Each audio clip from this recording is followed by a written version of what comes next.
गिरवी था। फिर तारीख उठा के देखे, यही दिल्ली है हमारी और इसी की जामा मस्जिद है। उर्स की जामा मस्जिद के किसी शेख, किसी इमाम, किसी अमीर की बात नहीं कर रहा हो, एक भीख मांगने वाले की कहानी बता रहा हो जिसने हुजूर का कलमा पढ़ा है लेकिन उसकी पैरियों पे बैठ करके भीख मांगा करता था। अचानक एक दिन उसकी दरवाजे के सामने से अंग्रेज का गुजर हुआ। इसने हाथ फैला करके भीख का सवाल किया। जैसे इसने हाथ फैलाया, अंग्रेज ने सोचा चलो मैं भी कुछ पैसा देता चलूं। जेब में हाथ डाला, उसने पर्स से कुछ पैसे निकाले और भिखारी की तरफ बढ़ा के पैसे तो दिए, लेकिन जब उसी पर्स को उसने जेब में रखा, हाथ फिसला, पर्स जेब की बजाय नीचे गिर जाता है। वो अंग्रेज तो अंदर चला गया। इसने देखा लगता है शायद ये उसी का पर्स है। उठा के इसने इस नीयत से रख लिया कि ये वापस आएगा तो इसको दे दिया जाएगा। अंदर गया लेकिन इस दरवाजे से गया, दूसरे से वापस निकल गया। ये नहीं गुजरा, जब घर आया बीवी ने कहा बताओ मस्जिद देखने गए थे मुसलमानों की, कैसी मस्जिद लगी तुम्हें? उसने कहा मस्जिद तो बड़ी खूबसूरत थी लेकिन एक सदमे की बात है। कहा क्या हुआ? कि पूरे महीने की सैलरी मिली थी, पर्स के अंदर थी, उसी मस्जिद में मैं गुजर के जा रहा था,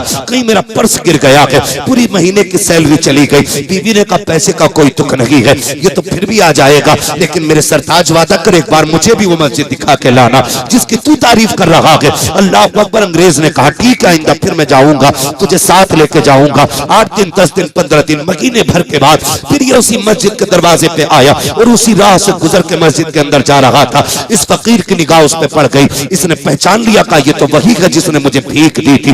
ये सोच करके इसने आवाज दी, कहा बाबूजी जरा ठहरो तो सही। उसने कहा क्या बात है? कहा जरा पीछे आइए। पलट के अंग्रेज पीछे आया। कहा कहना क्या चाहते हो, क्यों रोका गया है? कहा बात यह है कि कुछ दिन पहले तुम आए थे। कहा आया था, मैंने तुमसे कुछ पैसे लिए थे। कहा हाँ लिए तो थे। कहा जरा बताओ बाबूजी क्या तुम्हारा पर्स कहीं गिर गया था? उसने कहा हाँ मैं आया था लेकिन मेरा पर्स चला गया था। उसने अपना बत्ता हटाया, हटाने के बाद वो पर्स निकाला, निकाल के कहता कहीं यही पर्स तुम्हारा तो नहीं है? जैसे उसने देखा कि हाथ में लिया, पकड़ा, फिर उसके बाद सबसे पहले उसने खोल के देखा इसके अंदर जो पैसे थे वो पैसे हैं कि नहीं है, या खाली पर्स पड़ा हुआ है। जैसे खोला उसके अंदर सारे पैसे रखे हुए थे। उसने पर्स जेब में नहीं रखा। उसने कहा यार बता तो सही, ये पर्स मेरा तो गिर गया था, मुझे तो पता भी नहीं था कहाँ गिरा है। ये बता क्या तूने इसके पैसे नहीं देखे? क्या इसमें रखी हुई तूने दौलत नहीं देखी? कहा देखी थी। कहा फिर तूने चुराई क्यों नहीं? अगर तू चाहता इस पैसे को ले जा करके अपना मकान बना सकता था, लेकिन बता तो सही तेरी नीयत खराब क्यों नहीं हुई? उसने कहा यार इसमें एक राज है। कहा कौन सा राज है? कहा ये बात मेरी और मेरे महबूब के बीच की है, रहने दे तू चला जा। उसने कहा बताना तेरी नीयत क्यों खराब हुई? उसने कहा था यार राज की बात यह है कि तू हजरत ईसा का कलमा पढ़ने वाला है, मैं मोहम्मद रसूलुल्लाह का कलमा पढ़ने वाला हूँ। अगर मैंने तेरा पर्स चुरा लिया, उसमें से पैसे मार लेता, मैं कुछ दिन जिंदगी गुजार लेता, लेकिन यह भी तो हो सकता था कयामत के दिन तेरा नबी रब के सामने खड़े होकर के मेरे नबी का नाम लेके ये कह देता कि इनके उम्मती ने मेरे उम्मती का पर्स चुराया था, फिर मेरे नबी की तो शर्म से नजर झुक जाती। उसने कहा यार तू क्या जाने, हम जान तो दे सकते हैं लेकिन नबी की इज्जत पे आ जाने नहीं दे सकते। नारे तकबीर, नारे रिसालत, मसलके आला हजरत, मजहब इस्लाम, हजरत मुफ्ती हम्माद रजा साहिब किबला। जब हमारी नजरें दुरुस्त थी ना तो खुदा की कसम फिर बात ही कुछ और थी। लाजवाब। वो रो दिया, वो रो दिया, रोया और कहता यार जब तू ऐसा है तो तेरा मदीने वाला मुस्तफा कैसा होगा? क्या बात, क्या बात। अगर तू ऐसा है तो मदीने वाला तेरा महबूब कैसा होगा? उसने कहा यार तूने मेरा महबूब देखा नहीं है, जिसने देख लिया है उसने यही बोला है लमियाती नजीर कफी नजरी मिसले तो नशुद पैदा जाना, जगराज को ताज तोरे सरसो है, तुझको शहीद हो सरा। मैं कैसे बताऊं मेरा महबूब कैसा है? बड़े बड़े अक्लमंदों ने ये कह के कलम रोक दिया, कहा सबसे आला व औला हमारा नबी, सबसे बाला व वाला हमारा नबी। जी जी बिल्कुल, हमारा नबी, हमारा नबी। लेकिन हमने इज्जत का मयार कुछ और ही बना रखा, कुछ और ही बना रखा। कुछ लोग तो चोरी भी इसलिए करते हैं सोशल मीडिया पे 4 दिन चल जाएं और सेलिब्रिटी बन जाए। माशाअल्लाह हज़रत अल्लामा मौलाना मुफ्ती अखलाक अहमद साहब अपने वक्त के बहुत बड़े खतीब भी, अल्लाह सलामत रखे। हज़रत क़िबला तशरीफ ले आए हैं, तवज्जो है आप लोग जी। हमने तो मयार भी ये बना रखा कि बस सेलिब्रिटी हो जाए, 4 लोगों के साथ फोटो खींच जाए, बस हो गया काम। बताओ, जब कैमरे नहीं थे तो क्या इज्जतें नहीं थी? अब से ज्यादा इज्जत है। और सुने, खाली सेलिब्रिटी के चक्कर में न रहना। सबसे झूठे फॉलोवर ये सोशल मीडिया के होते हैं। वो कुछ दिन पहले तस्वीर वायरल हुई, ये दीवारें भी हमसे कुछ बोलती हैं, लेकिन हम गौर नहीं करते। दीवारें भी कुछ बोलती हैं हमसे,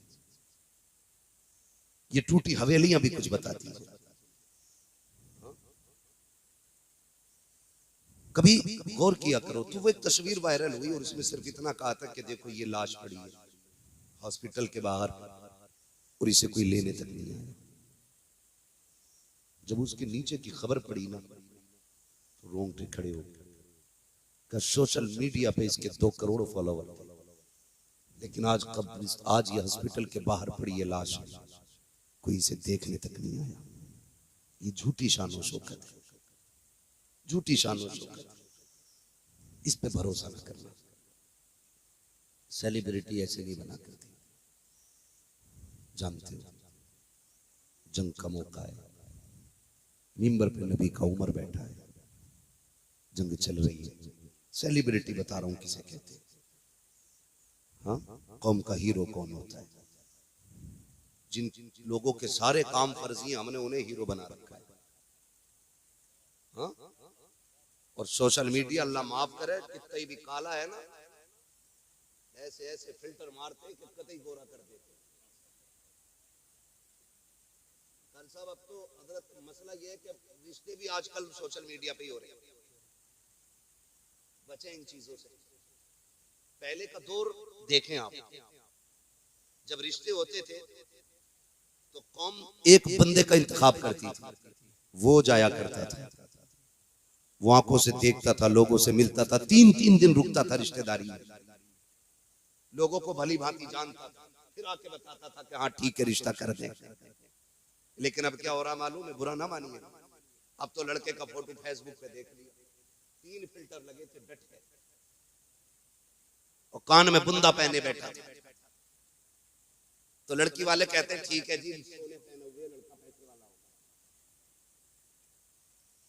और जब निकाह का पैसे देने की बारी आती है तो फिर लठियां चलने तैयार है कि 500 ही दूंगा। जी जी जी जी। अबे तेरे कान में तो सोने का कुंडल है फोटो में, 500 ही क्यों देगा? कह रहा मेरा थोड़ी था, वो तो मेरे दोस्त का पहन के खिंचवा लिया था। तो रिश्ते ऐसे चले, ठीक है। और लड़कियों को भी अल्लाह माफ करे, बुरा ना मानिए, पहले बड़े छानबीन के रिश्ते होते थे कि दादी पारसा है कि नहीं, नानी शान वाली है कि नहीं, तब जाके नवासी और पोती का रिश्ता होता है। अब तो कहते जी अम्मा से कह लेना लोंडिया बताओ। याद रखिएगा, जड़ का असर टहनी में बराबर होता है। मेरी बात याद रखिए, जड़ का असर टहनी में पूरा होगा। अगर बीमारी जड़ को लग जाए तो पत्ते पीले हो जाते हैं।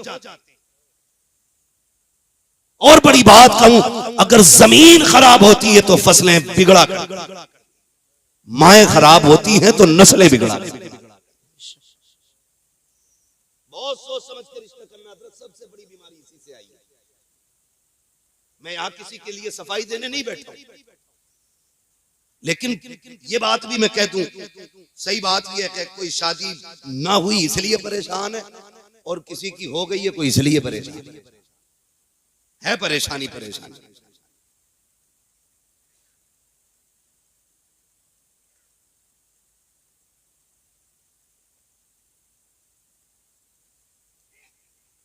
ये भी एक मसला रहता है। शायरों पे तो फरमाइश आती है ना, मौलवी पे भी फरमाइश डालता है। भैया देखो, यहाँ हम तैयारी करके नहीं बात करते। सच्ची बात यह है कि जब मिंबर पे बैठते हैं तो हुजूर के सदक़े में बात होती है, और अपना कुछ भी नहीं, बस जो हो रही है बात वो सुन लीजिए। अल्लाह आपको सलामत रखे, आपकी मोहब्बतों का एहसास। तवज्जो है, चलूं आगे?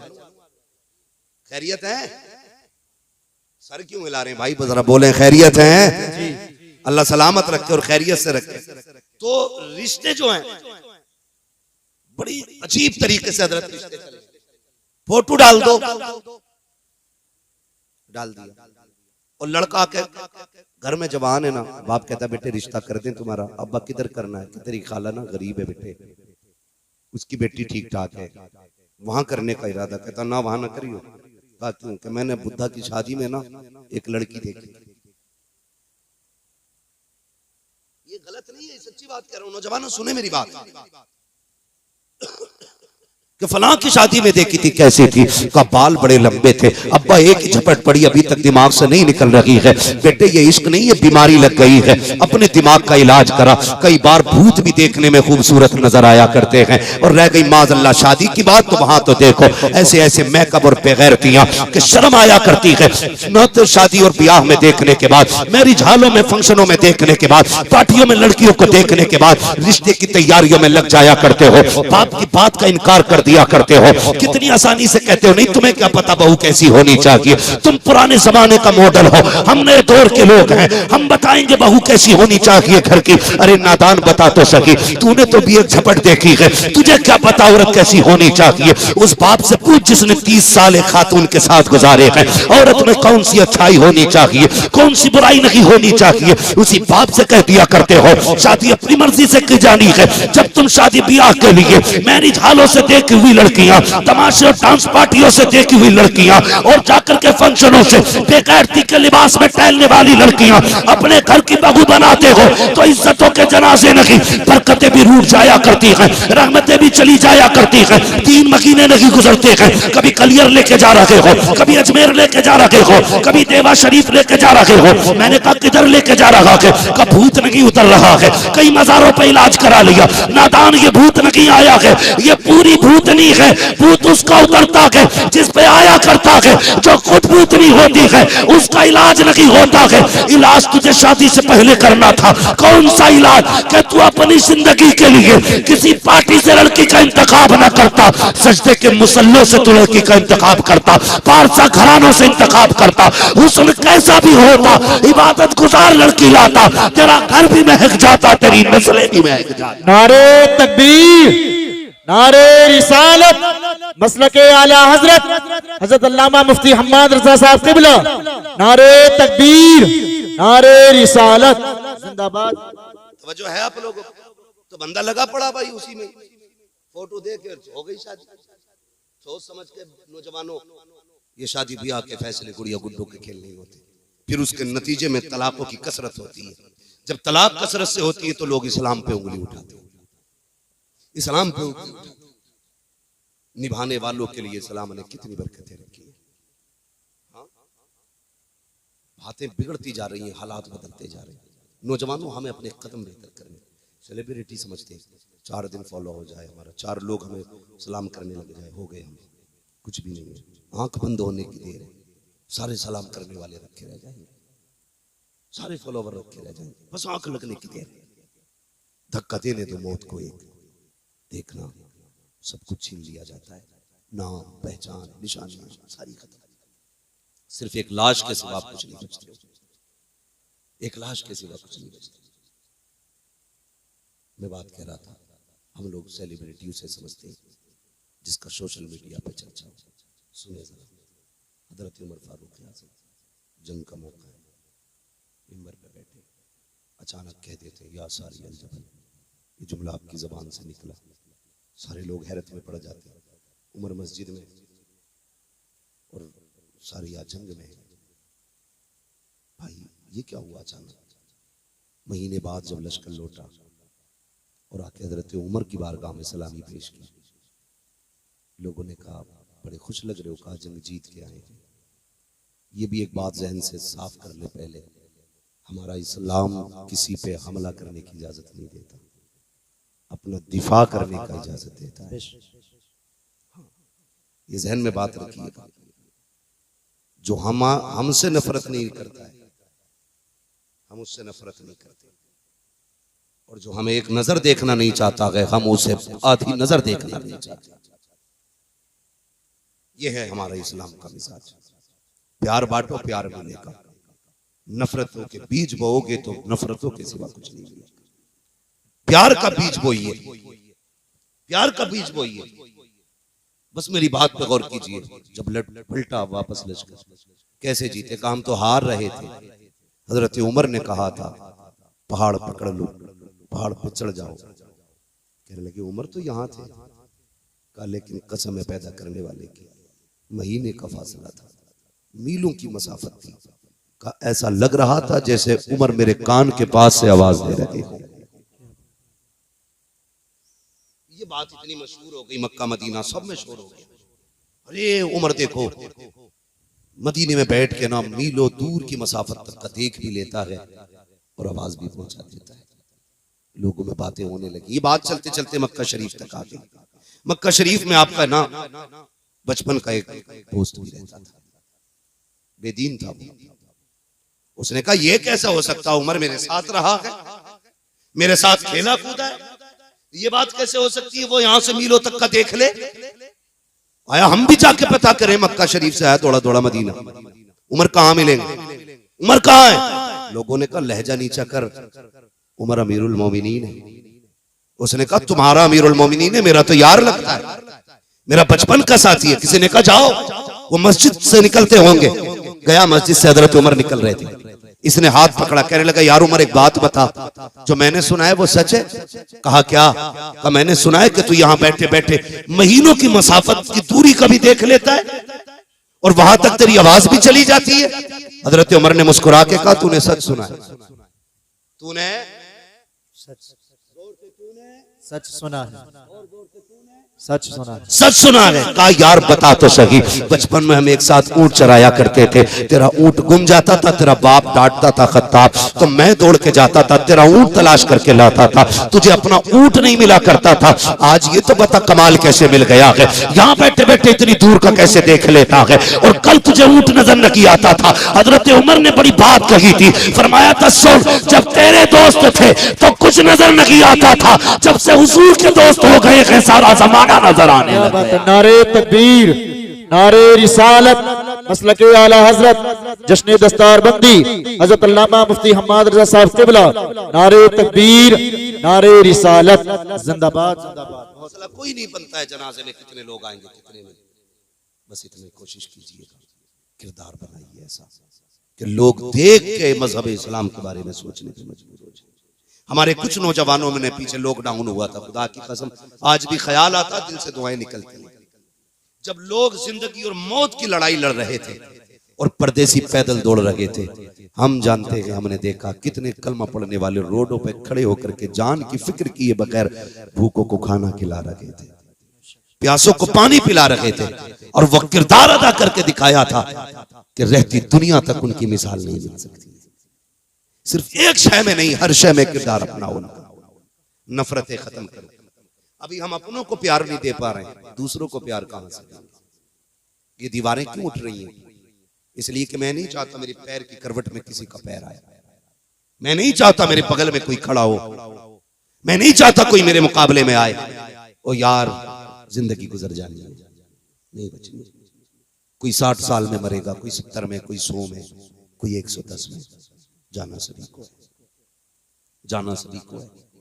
याद रखना, जाओ कभी अपने बड़ों के हाथ पकड़ो, कब्रिस्तान जाया करो और पूछा करो अब्बा ये कब्र जिसके आज मिट्टी भी बैठते बैठते इतनी हो गई है कि अब मिट्टी भी इसके अंदर चली गई है, अब्बा बताओ ये कब्र किसकी है? तुम्हारे बाप तुम्हें बताएंगे बेटे मेरे दादा ने बताया था, ये यहाँ के सबसे बड़े जमींदार की कब्र है। उसी की पहलू में कोई ऐसी कब्र भी होगी जो और पुरानी होगी, वो कहेंगे बेटे ये गरीब की कब्र है। फिर देखना कब्रिस्तान में अमीरी गरीबी का फर्क खत्म है, सबको उसी मिट्टी में लेटना है। एक ही जगह में कब्रें बननी है। ये झगड़े बस कब तक हैं? जब तक आपके जिस्म में दम है तब तक के झगड़े, लेकिन हिसाब सबको देना पड़ेगा, हिसाब देना पड़ेगा। ये जो रोडों पे दीवारें बनाती हमने, यहां से मेरी बिरादरी निकलेगी, कोई और नहीं निकलेगा। आने वाली नस्लों को क्या पैगाम देना चाहते हैं? पहले ये दीवारें घर में खड़ी होना शुरू हुई, घर के घर हुए बने, अब ये घर से निकल करके आ गई, फिर मोहल्लों में तकसीम हो गए हम, अब रास्ते भी बंटने लग गए हमारे कि इस रास्ते पे हम नहीं चलेंगे तुम चलोगे। इसी फर्क को मिटाने के लिए मेरा नबी आया और हमने फिर से वही फर्क खड़े कर दिए। फिर डॉक्टर इकबाल का ये शेर सुनिए, यूं तो सैयद भी हो, मिर्जा भी हो, अफगान भी हो, तुम सभी कुछ हो, बताओ कि मुसलमान भी हो। क्या इस्लाम का यही तकाजा है मुझे बताया जाए, वो लोग जो नाक की लड़ाई करते हैं, जब दम निकलने लगता है ना तो कोई फातिहा पढ़ने वाला नहीं होता जनाजे। कितने बड़े अक्लमंद बने हम। बेटे से कह रहा हॉस्पिटल बनाना जरूर। एक ने कहा बेटे को इसलिए डॉक्टर बनाया ताकि बुढ़ापे में इलाज अच्छा हो जाए। एक ने कहा मैं इंजीनियर बनाऊंगा। एक ने कहा वकील बनाऊंगा। कहा क्योंकि पूरे मोहल्ले से परेशान हो, इतने मुकदमे गए, बेटा अपना वकील होगा ना सबको एक तरफ से देख लेगा। यार तुमने दुनिया संवारने के लिए डॉक्टर बनाया, वकील बनाया, अपनी दुनिया को संवारने के लिए इंजीनियर बनाया। क्या कि अच्छा होता आखिरत संवारने के लिए एक मुस्तफा के दीन का सिपाही बना दिया होता, एक बेटे को आशिक रसूल बना दिया होता। इस तंग नजरी के आलम में हालात तो देखिए हमारे, हम कितने गरीब होते जा रहे हैं, इतने गरीब हैं, सांसें अटकने लगती हैं। एक बच्चे को गिलास का पानी दिया जाता है, जा बेटे हाफिज जी से दम करा के ला। बच्चा तोड़ के जाता है, जाके कहता अल्लामा अखलाक साहब तो पानी पे दम कर दीजिए। कहा किस लिए? कहा मेरे बाप का दम नहीं निकल रहा है। अल्लाह अकबर, पानी पे दम किया जा रहा है लेकिन दत्ती बंद हो चुकी है। अब पानी भी पिलाएं तो पिलाएं कैसे? हलक के नीचे पानी तक नहीं जा रहा है। और यार ऐसी बेबसी की मौत मरने से बेहतर है एक बेटे को कुरान का कारी बना लो ताकि अगर सांसें अटकने लगे तो किसी के पास गिलास लेके ना जाना पड़े, फातिहा के लिए दौड़ना ना पड़े। तेरा की बेटा तेरे सरगाने खड़े होकर के कभी यासीन पढ़ना शुरू करे, कभी रहमान की तिलावत करे। खुदा की कसम इधर तिलावत होती जाएगी, उधर तेरे ऊपर खुदा की रहमतों की बारिश होती जाए। नारे नारे रिसालत। वो तैयारी हमें करनी थी, हम कर ही नहीं पाए। और ये झगड़े अल्लाह का फजल है, उलमा में नहीं।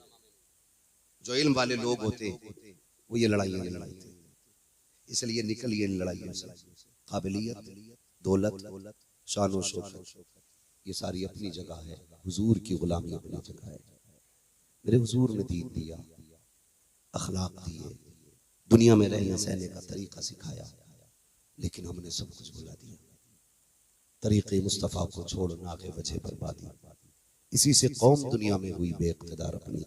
हमें करनी है शहंशाही पतहा की रजा जोई, वो अपने हो गए तो रहमत परवरदिगार अपनी।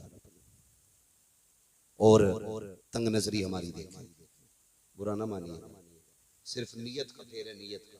मस्जिद में जाके बैठ रहा आदमी सब में पंखे के लिए भी लड़ाई मार दी। एक जगह गोली चल गई, हजरत नमाजी पटक दिया, मकतूल भी नमाजी, कातिल भी नमाजी।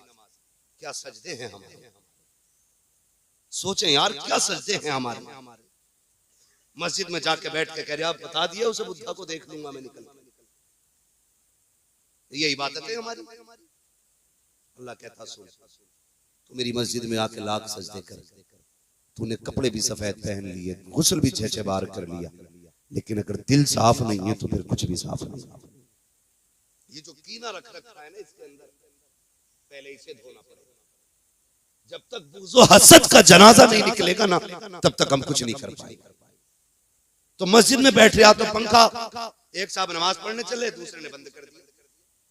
एक कह रहा तूने क्यों बंद करा? बोले तेरे बाप का क्या? उसने कहा पंखा मैंने लगवाया था। ये घटिया सोचे हमारी।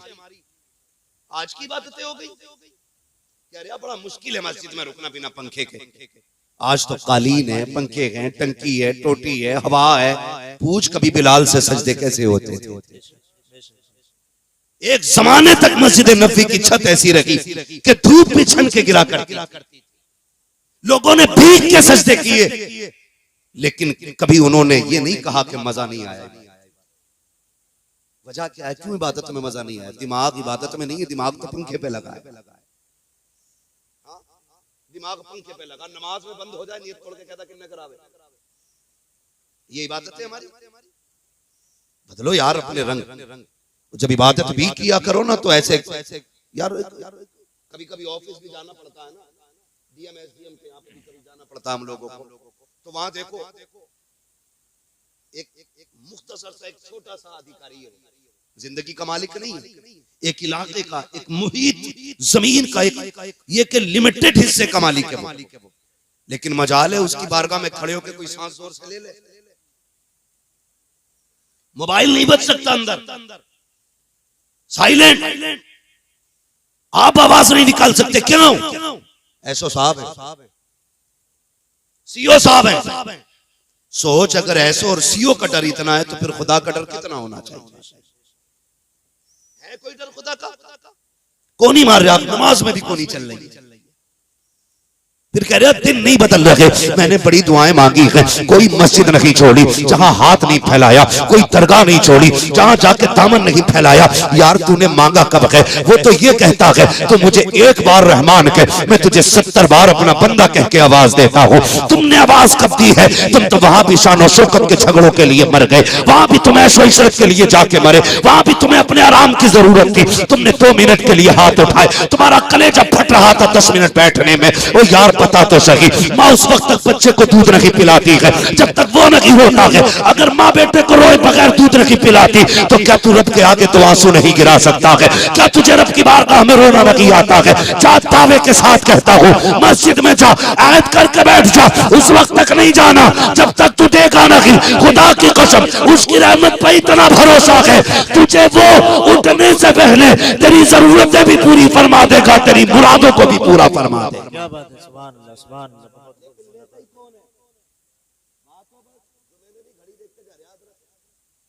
खुतबा हो गया होगा, मौत पड़ रही है ना 5 मिनट का खुतबा सुनते हुए भी। इमामों को वक्त दिया करो। हम साल भर में एक बार आगे या अपना आए, अल्लाह जाने आखिरी बार है कि ये या कितनी बार मुलाकात, लेकिन इमाम आपका जो मसला होता है, इमाम का जो मसला होता है वो हर 8वें दिन आपके सामने बात करता है। वो क्यों बोलता है? वो आपकी कमियां देख के जुमे में आपके सामने रखता है, भाई ये छोड़िए ये छोड़िए। कह रहा ना अभी तो इमाम साहब खुतबा दे रहे होंगे, उनकी कौन सुने? जो इमाम की नहीं सुनते ना वो पूरी जिंदगी बीवियों की सुनते। बुरा ना मानना, ये सच्ची बात है। जो ज्यादा गुस्सा है ना मस्जिद में आके समझ लेना बीवी ने पीट के भेजा या डांट के भेजा, यही मसला है। वरना इबादत करने आए हो अल्लाह के घर में, मसला क्या भाई? तो ये हालात है हमारे, अपनी ज़हनियत बदले। तो मस्जिद में बैठते हैं जुमे के दिन, वो लोटा घूमता, वो जगह पे वो गोलक चलाई जाती है, चू चू चू चू चलती रहती है, तो उसमें ऐसे जेब में हाथ डालेगा और सबसे पुराना नोट निकालेगा। 100 के 10 नोट होंगे, एक सबसे पुराना होगा वो डालेगा गोलक। जबकि मुझे बात बताइए, अगर 2 नोट इसमें एक नया है एक पुराना है, कितने का ये? बोले नोटों की तो सबको परख होगी ना, कितने का ये? और दोनों ही 50 के ना। ये थोड़ा सा पुराना है और ये 51 में चलेगा, ये 49 में चलेगा, चलने दोनों कितने में? लेकिन ऐसे बैठे रहेगा हिसाब लगा के ये हजरत कभी गोलक खुलती है तो एक जो नोट चिपका हुआ होता, आधा टुकड़ा 10 का और आधा 20 का। भाई आपकी जेब में ये थे ना, ये 2 नोट थे और दोनों ही 50 के थे। सुनिए नौजवान मेरी बात, मैं नारे लगवाने नहीं आया, अंदाज़े में मेरा बहुत शौक नहीं है, शायद के उतर जाए तेरे दिल में मेरी बात।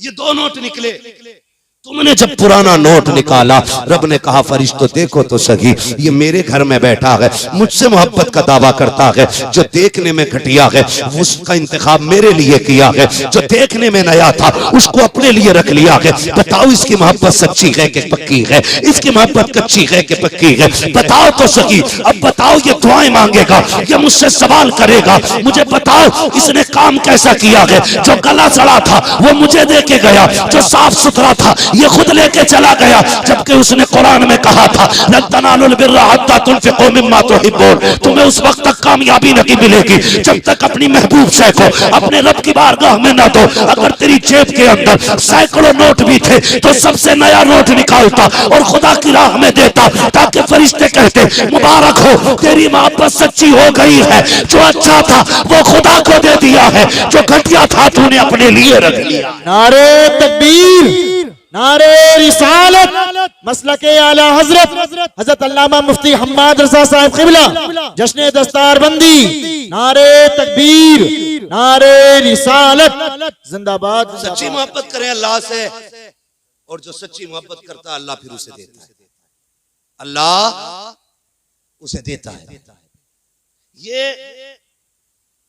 अक्सर भी मैंने देखा है, लोग उशर भी देते हैं ना, तो जिसमें सबसे ज्यादा गांठें होती है ना, वही वाला गेहूं मदरसे को ज्यादा, प्योर वाला ना, प्योर वाला जो गेहूं है ना वो चक्की पे जाता है।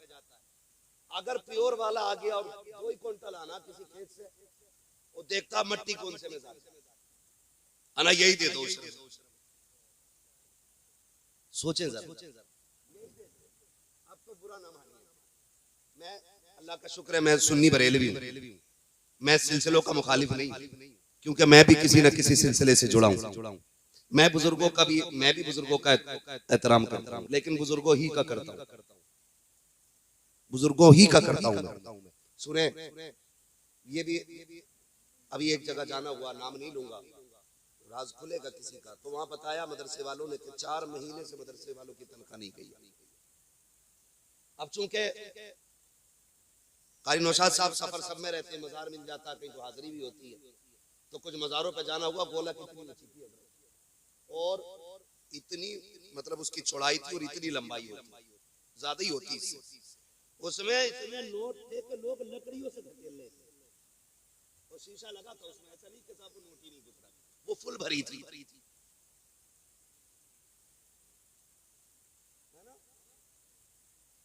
कोई मसला तो नहीं, अगर हो तो टेंशन नहीं है। पाए मुरा लंगनेस मुल्क खुदा तंगनेस। सूफी मुंशी तालिब मियां साहब क़िबला बैठे, अल्लाह का शुक्र है, अल्लाह ऐसे 4-5 सूफी और पैदा करे जो कौम को सही मंजिल की निशानदही करे। हजरत अक्सर मुझसे कहते हैं कि जब भी बोलना सच बोल, बात कड़वी लगे या मीठी लगे, कहना हक बात। और यही आदत हजरत की भी है। मैंने देखा बड़े बड़े जलसों में कभी कभी बड़ी बड़ी पगड़ी वालों पे भी ठंडा कर दिया, पगड़ी वालों पे भी जोश करो, इसलिए कि लिमिट में मसला रहना चाहिए। तो होता क्या, तो उसमें ठूस रहे गोला। मैं उसे कुछ देर देखता रहा, मैंने कहा वाह क्या निजाम है लोगों का, किसी की तनख्वाहें पूरी नहीं हो रही है और कहीं नोट आई नहीं। हमारी कौम गलती करती है, जहां जरूरत नहीं है वहां ठूस के देती है, और जहां जरूरत है वहां मांगने पे भी नहीं है। पहले मदरसे बड़े शान से आप हमारे बुजुर्ग हैं, ये तमाम तरुलमा, मैं अपने एक तजुर्बे की बात बता रहा हूँ। हमारे बचपन में मदरसे अच्छे चलते थे, जबकि कोई सरकारी मदद नहीं आती, आप ही लोगों के पैसे से चलता था मदरसा। लेकिन आज यही मदरसे परेशान हो गए। उसकी वजह क्या है जानते हैं? एक तो सबसे बड़ी वजह यह है कि पहले पीरों को सिर्फ नजराना दिया जाता था, अब तो उश्र भी पीर साहब ही ले जा रहे हैं, खैरात भी पीर साहब ही ले जा रहे हैं, कुर्बानी की खालें भी पीर साहब को ही जा रही हैं, फितरे का पैसा भी पीर साहब को ही जा रहा है, ज़कात भी पीर साहब को जा रही है। मैं इस बात का इनकार नहीं करता भाई, मदरसे का जो हक है वो मदरसों को दो, पीरों के नाम अपनी जमीनें करा दो।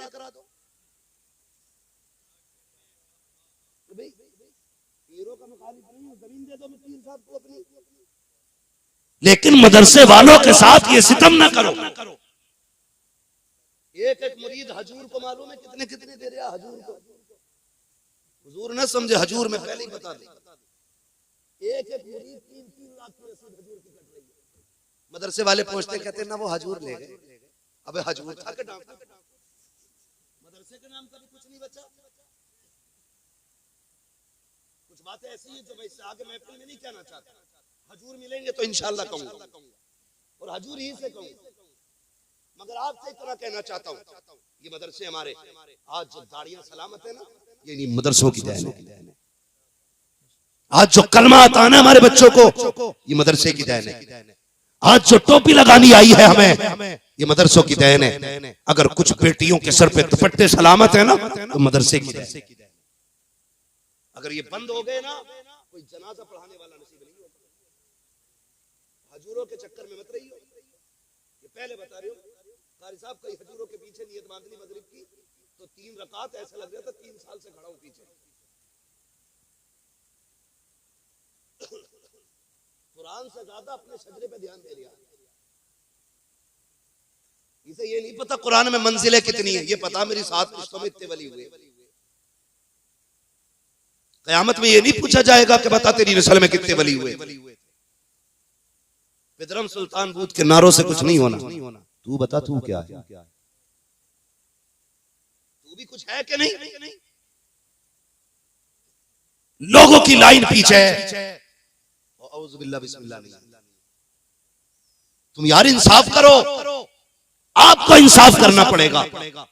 जहां रात के 2 बजे से लेकर रात के 12 बजे तक कुरान की तिलावत चलती हो, जहां 3 बजे से लेकर के रात के 11 बजे तक अल्लाह के जिक्र की सदाएं गूंजती हो, बताओ वो मकाम अच्छा है या जो तुम्हारा पैसा लेकर के विदेशों में जाकर के मौज की जाती हो वो खर्च करने की जगह अच्छी है?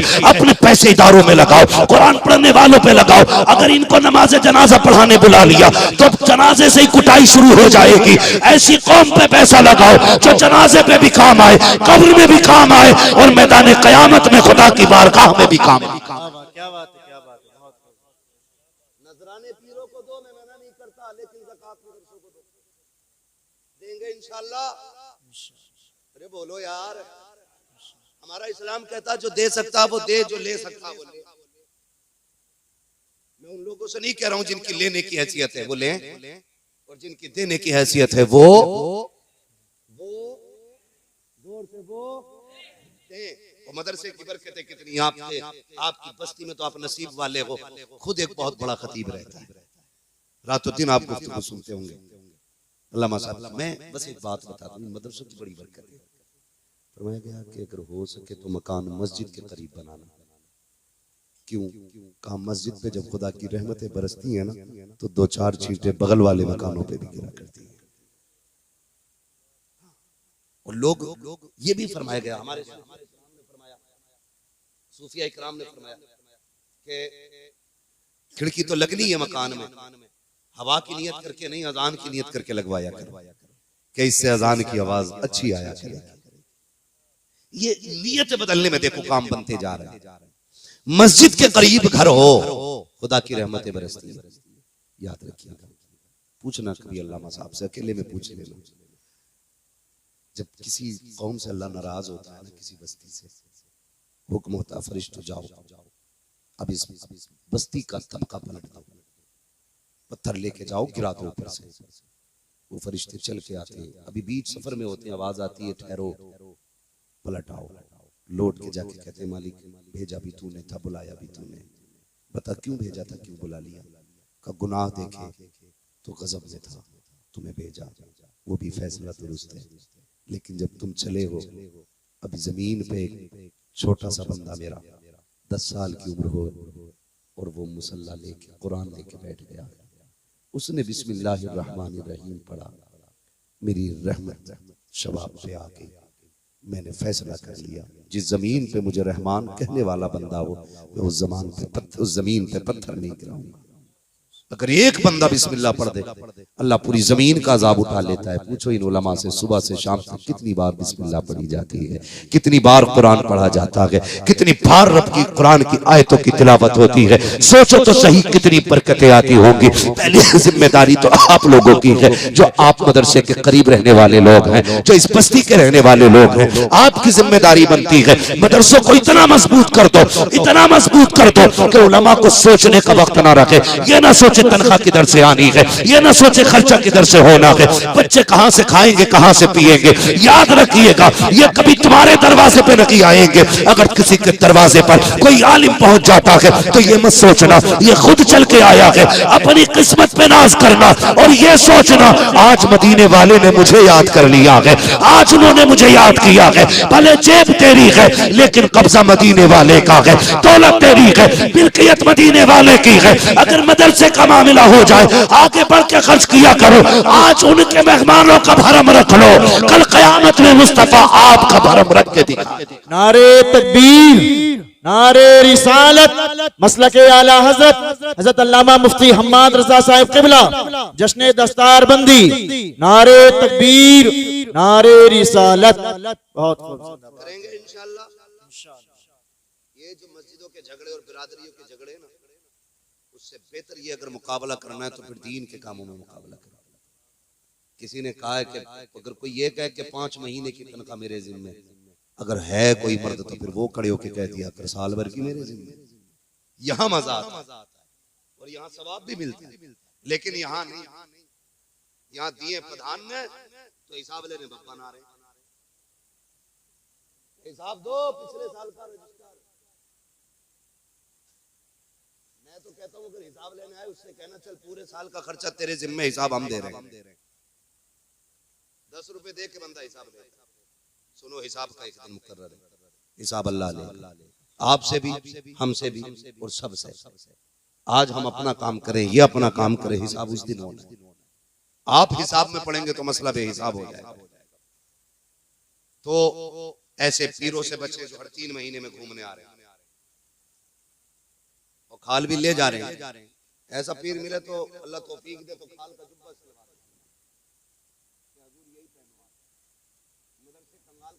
हाँ हज़रत जी, तकलीफ हो रही है, गोलक भरी पड़ी है। नोटबंदी होनी है, नोटबंदी, कई खानगाहों में गला सड़ा नोट निकला,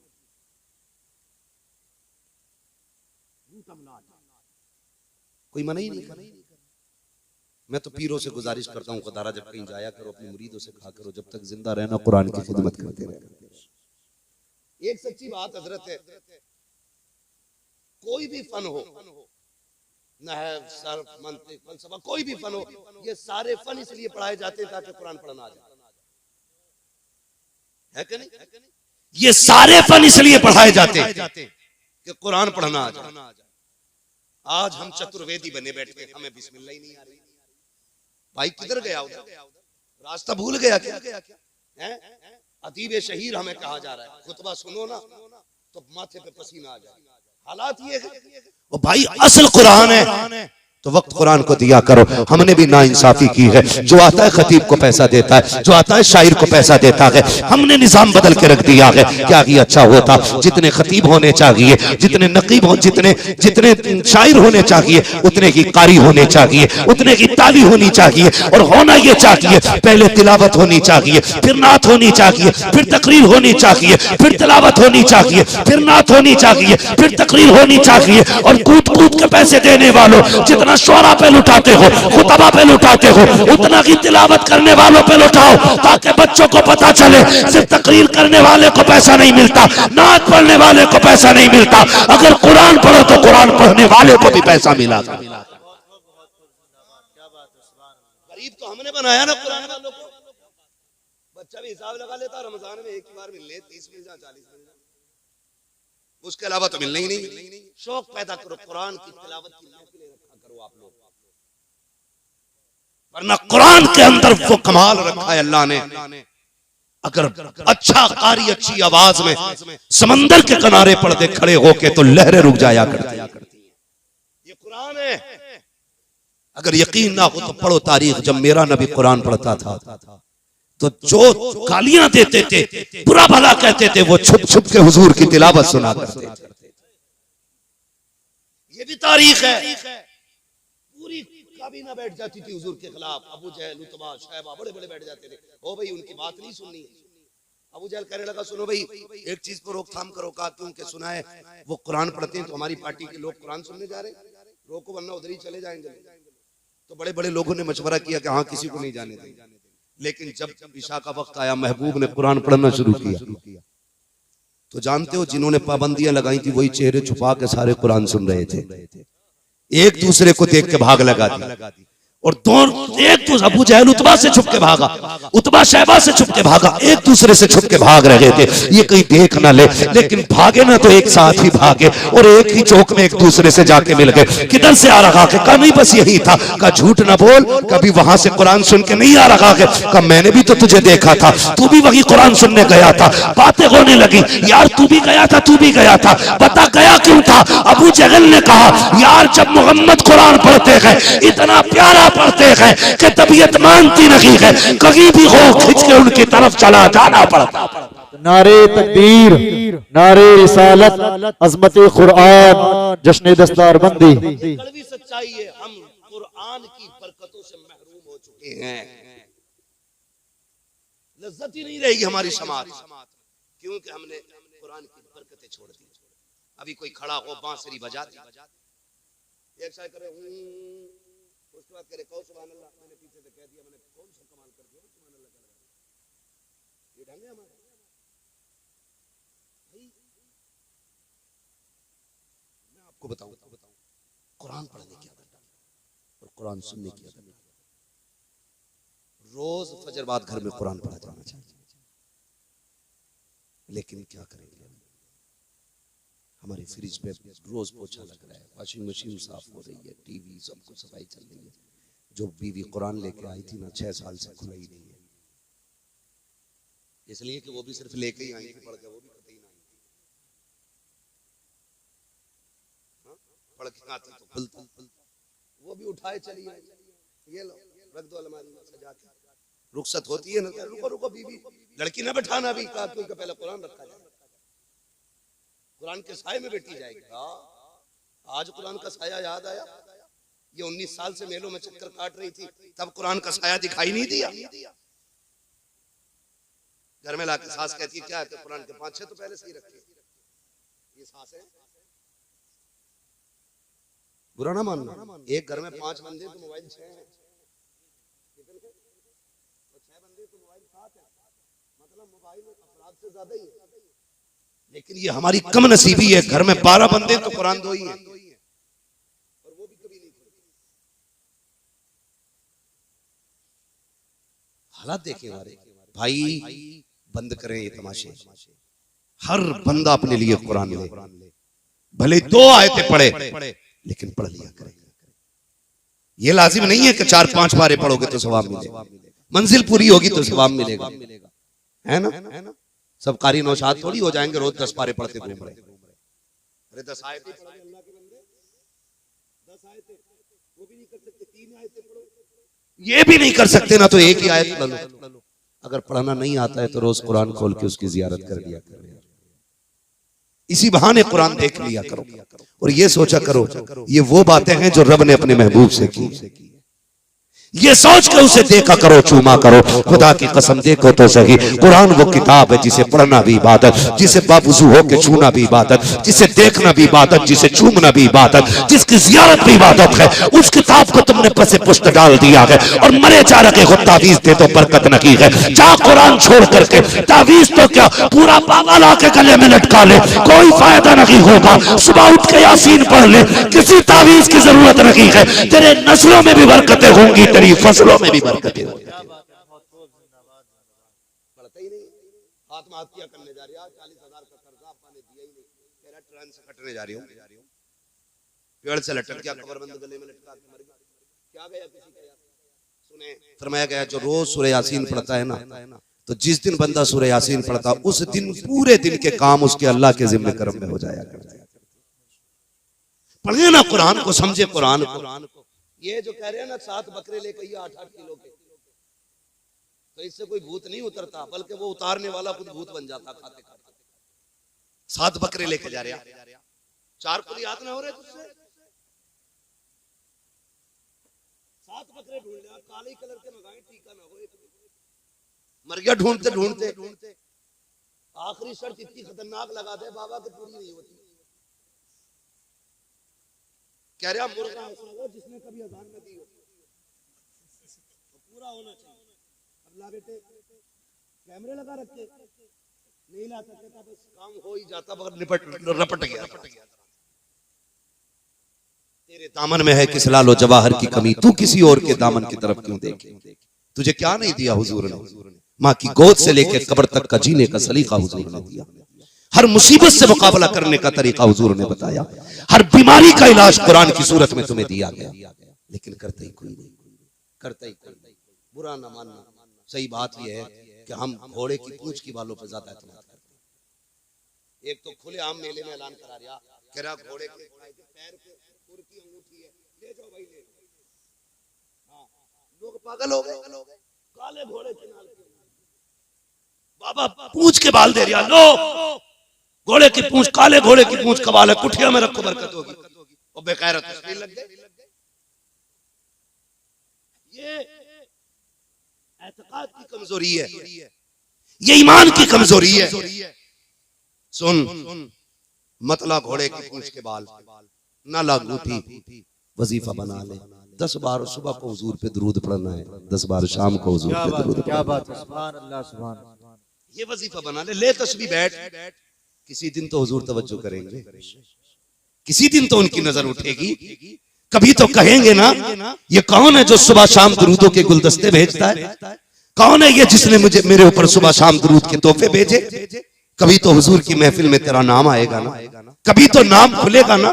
क्या आज जो दुरूद भेजा अब्दुल रहमान ने भेजा था, ये 10 दिन से जो दुरूदों के तोहफे आ रहे हैं, ये फला का बेटा भेज रहा है, ये फला का शहजादा भेज रहा है। खुदा की कसम जिस दिन उनकी महफिल में तेरा नाम आ जाएगा, समझ लेना तेरा यहाँ आना भी कामयाब हो जाएगा, यहाँ से जाना भी कामयाब हो जाएगा। क्या बात है, क्या बात है, बहुत खूब, जिंदाबाद जिंदाबाद। इसकी फिक्र ही कोई नहीं। बस अल्लाह आपको और हम सबको अक्ल सलीम अता फरमाए, हमें हक पे अमल करने की अल्लाह तौफीक अता फरमाए। जो जरूरी काम है वो कीजिए। मैं लच्छे नहीं मार रहा हूँ, मैं आपको खुश करने नहीं आया, लेकिन मैं समझाने आया। आज पूरी दुनिया मदरसे बंद करने पे लगी है, सिर्फ इसीलिए कि मदरसे सिर्फ बंद हो जाएं और आधी रूह इन लोगों की निकल जाएगी। आधी हमारी आपकी जिम्मेदारी बनती है। जो तहरीक सुफ़ा के चबूतरे पे बैठ के मेरे महबूब ने शुरू की थी, इस तहरीक को हम कयामत की सुबह तक बचा के रखेंगे। बोले इंशाअल्लाह, बोले इंशाअल्लाह। हम अपने बच्चों को भले ही एक वक्त की चटनी खिलाएंगे, दाल से खिला देंगे, नहीं होगा एक दिन का रोजा रख लेंगे, लेकिन कुरान की तालीम में कमी नहीं आने देंगे। करेंगे इंशाअल्लाह ऐसा ही। मैं अक्सर ऐसे नौजवानों को जानता हूं, अब नौजवानों में अल्लाह का शुक्र है बड़ी बेदारी नजर आती है। कई नौजवान भाई ऐसे भी हैं कि जो अपनी महीने की इनकम में से कुछ हिस्सा निकाल के मदरसे पहुंचाया करते हैं। कहते हैं कि इससे कुरान वालों का खाना चलेगा, इससे नाश्ते का, ये मेरी तरफ से मदरसे के मदरसीन की तनख्वाह का। खुदा की कसम सबसे बड़ी बैंक यही है जो तुम उसमें डालोगे, SBI में या किसी भी बैंक में डालोगे, वो कोई भी लेके भाग सकती है और कहीं भी गायब हो सकता है। ये इसका हिसाब तो यहीं तक रह जाना है। लेकिन ये जो मदरसे वाली बैंक है, जो इसमें डालोगे ना, इसकी नेमत, इसका बदला लेके क़यामत में मुस्तफ़ा खुद तशरीफ लाएंगे, खुद हुजूर आके कहेंगे छोड़ो फरिश्तों, ये वो है जो कुरान वालों की मोहब्बत करता था, जो कुरान वालों की खिदमत करता था, जो दीन वालों की मोहब्बत में लगा रहता था। अगर हुजूर ने इतना कह दिया, समझ लेना बेड़ा पार हो जाएगा। पूरी जिंदगी कहीं भी गुजर गई है, अब पलट आओ अपने महबूब की चौखट पर। कुरान से प्यार करो, साहिब कुरान से प्यार करो, एक एक हाफिज कुरान का एहतराम करें, आलिम दीन की इज्जत करें, अपनी कमाई का कुछ हिस्सा कुरान पे भी लगाएं, दीन पे लगाएं, और दुनिया को ये बता दें हमारे मदरसे किसी गवर्नमेंट के ठोकर पे नहीं चलते, मदीने वाले की नजर करम से चला कर। यही कोशिश करनी है और हर शख्स का ये नजरिया होना चाहिए। यही है आरज़ू तालीम कुरान हो जाए, हर एक परचम से ऊंचा परचम इस्लाम हो जाए, हर एक परचम से ऊंचा परचम। हाँ माशाल्लाह, भाई उस्मान रजा मंजरी साहब क़िबला ने अपनी जानिब से 500 रुपए का सबसे पहला ऐलान कराया है। कोई मदरसे के लिए और खड़ा होने वाला बंदा, अल्लाह सलाम। लिखने जो भी लिखना है, देखिए ये बज़्म में है, यहाँ कोताह दस्ती में है महरूमी, जो बढ़कर खुद उठा ले हाथ में नीना उसी का। हम अपनी औलाद के लिए ना 4 मंजिल 5 मंजिल बनवा जाते हैं और वो उसी को बेच बेच के डांस करता है। कोई सोने के ताज नहीं पहनाएगा मरने के बाद, अपने जीते जी काम अच्छे कर लिए जाए। हाँ, हमारे उस्मान भाई ने 500 रुपए की ये तोहफा पेश किया मदरसे के लिए, और हमारे क्या नाम है, कामिल भाई की जानिब से 2100 रुपए मदरसे के लिए है। कोई मर्द मुजाहिद और आगे की सुई लेके जाए और आगे चले, 2100 से आगे कोई जाए बंदा, माशाल्लाह, अल्लाह सलामत रखे। कभी कभी ना मुझे अल्लाह के बंदे बड़े अच्छे लगते हैं, कुछ ऐसे अच्छे लगते हैं कि मजदूरी भले